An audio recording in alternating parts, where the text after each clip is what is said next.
Hai anak-anak, shalom semuanya. Apa kabar kalian hari ini? Tentu Bu Henti harap kalian semuanya dalam keadaan sehat dan tetap sukacita, semangat dalam belajarnya. Oke, hari ini kita belajar pendidikan agama Kristen dan budi pekerti. Anak-anak sudah siap belajar?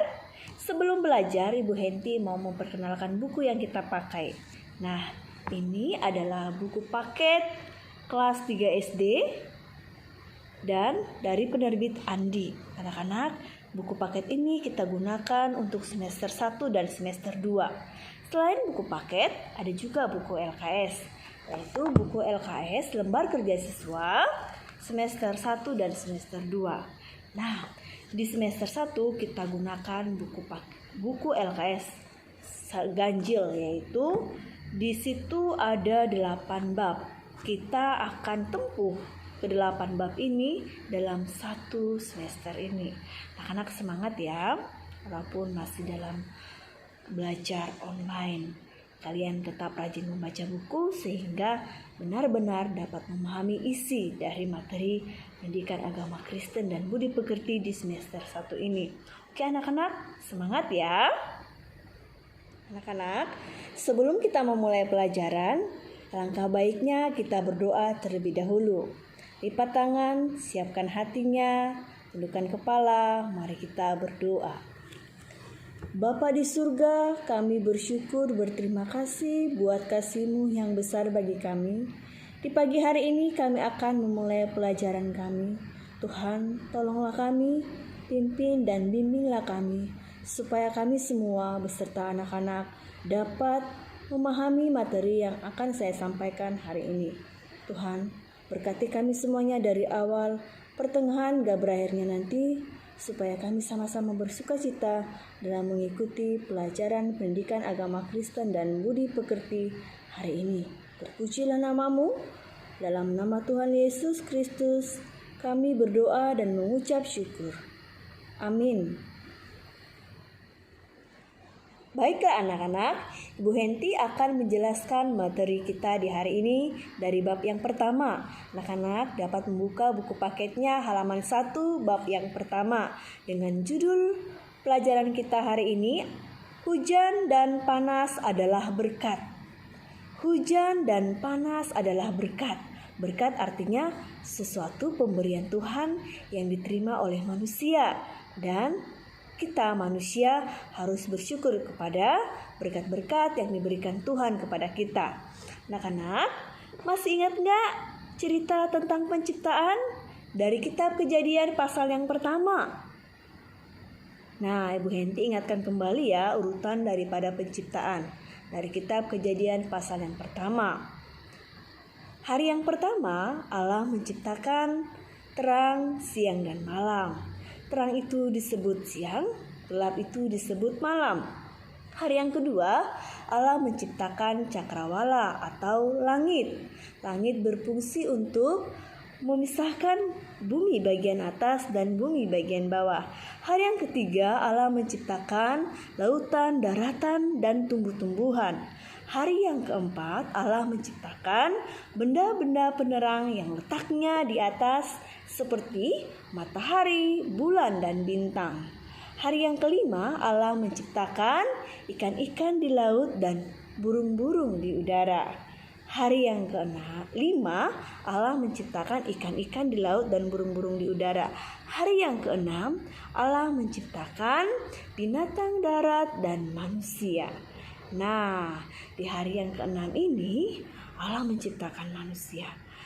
Ketika Allah menciptakan manusia, cara Allah menciptakan manusia dengan ciptaan Tuhan lainnya sangatlah berbeda. Ketika Allah menciptakan hari pertama, kedua, ketiga, sampai hari yang kelima, Allah menciptakannya dengan berfirman. Nah, ketika Allah menciptakan manusia, Allah bukan saja berfirman, tetapi Allah bergerak atau membuat satu karya yang luar biasa dengan tangannya sendiri, membentuk manusia dengan sangat sempurna. Nah, manusia itu adalah ciptaan yang paling mulia dan istimewa karena Di dalam diri manusia ada sifat-sifat Allah. Manusia serupa dan segambar dengan Allah. Artinya manusia adalah memiliki sifat-sifat Allah, penuh dengan kasih, pemaaf, pemurah. Nah anak-anak, karena manusia adalah ciptaan yang paling mulia dan istimewa, maka Allah memilih manusia menjadi rekan sekerjanya, atau manusia dipilih Allah untuk menjaga, merawat, serta melestarikan alam ciptaan Tuhan lainnya. Nah, lewat itulah manusia dapat menikmati ciptaan Tuhan dan dapat bersyukur kepada Tuhan. Nah, seperti judul kita hari ini, hujan dan panas adalah berkat. Hujan dan panas yang kita rasakan, yang turun ke bumi, hujan yang turun ke bumi dan panas yang kita rasakan yang ada di bumi ini ternyata adalah berkat pekerjaan Allah kepada manusia. Ada guna hujan dan panas untuk manusia. Mengapa hujan dan panas terjadi di muka bumi? Ibu Henti akan mencoba menjawab pertanyaan tersebut. Tuhan menempatkan kita di sebuah negeri yang indah, yaitu Indonesia. Indonesia merupakan negeri yang berada lintas khatulistiwa. Apakah khatulistiwa itu? Khatulistiwa adalah garis yang membagi bumi menjadi dua bagian, yaitu bumi bagian utara dan bumi bagian selatan. Karena terletak pada garis khatulistiwa, Indonesia memiliki iklim tropis dengan ciri udara bersuhu panas. Iklim tropis Indonesia bersifat basah. Indonesia merupakan negara kepulauan yang terletak di antara Samudra Hindia dan Samudra Pasifik. Serta Indonesia terletak di antara dua benua, yaitu benua Asia dan benua Australia. Hal itu berpengaruh terhadap iklim di Indonesia yang mengalami pergantian musim, yaitu musim kemarau selama 6 bulan dan bergantian dengan musim penghujan. Kedua keadaan tersebut dapat digunakan manusia untuk hidup. Ketika musim penghujan, para petani mulai mengolah sawah dan kebun sehingga dapat menanam tanaman dengan subur dan dapat menghasilkan tanaman buah-buahan yang sangat baik. Demikian juga pada musim panas. Orang-orang bisa menggunakan panas matahari untuk berjemur ikan, untuk dibuat ikan asin, membuat garam, dapur, dan kebutuhan hidup lainnya. Iklim sangat mempengaruhi kebiasaan hidup manusia. Ketika faktor alam tidak dikelola dengan baik, yaitu dengan ulah manusia yang tidak bertanggung jawab, terjadilah bencana alam. Misalnya, banjir bandang, dan musim panas yang berkepanjangan. Keadaan alam Indonesia terjadi dari beribu-ribu pulau ini. Di dalamnya terdapat gunung, lautan, dan perbukitan. Keadaan tersebut menyebabkan di Indonesia sebagian tempat sering terjadi kebanyakan hujan daripada panas. Tetapi ada tempat yang lebih banyak panas daripada hujan. Meski demikian, semua bisa dimanfaatkan dengan baik.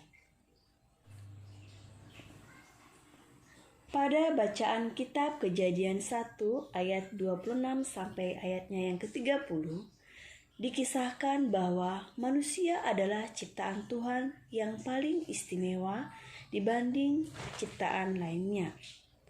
Dengan akal budi yang diberikan, manusia juga diberi wewenang oleh Allah untuk berkuasa atas alam ini. Alam disediakan oleh Allah untuk dimanfaatkan manusia. Tuhan menciptakan manusia setelah segala sesuatu terjadi. Alam semesta memang diciptakan bagi manusia. Alam sangat bergantung kepada manusia. Demikian juga manusia tidak mungkin bisa hidup tanpa alam. Jadi, manusia sudah seharusnya bertanggung jawab untuk memelihara serta melestarikan alam semesta ini. Dalam kitab Ibrani 11 ayat 3, demikianlah firman Tuhan. Karena iman kita mengerti bahwa alam semesta telah dijadikan oleh firman Allah, sehingga apa yang kita lihat telah terjadi dari apa yang tidak kita lihat. Manusia juga perlu menyadari bahwa alam tidak hanya diperuntukkan bagi dirinya sendiri, tetapi juga untuk anak cucunya. Hal ini berarti bahwa kepedulian untuk menjaga dan merawat ciptaan Tuhan adalah tugas panggilan kita sebagai orang Kristen.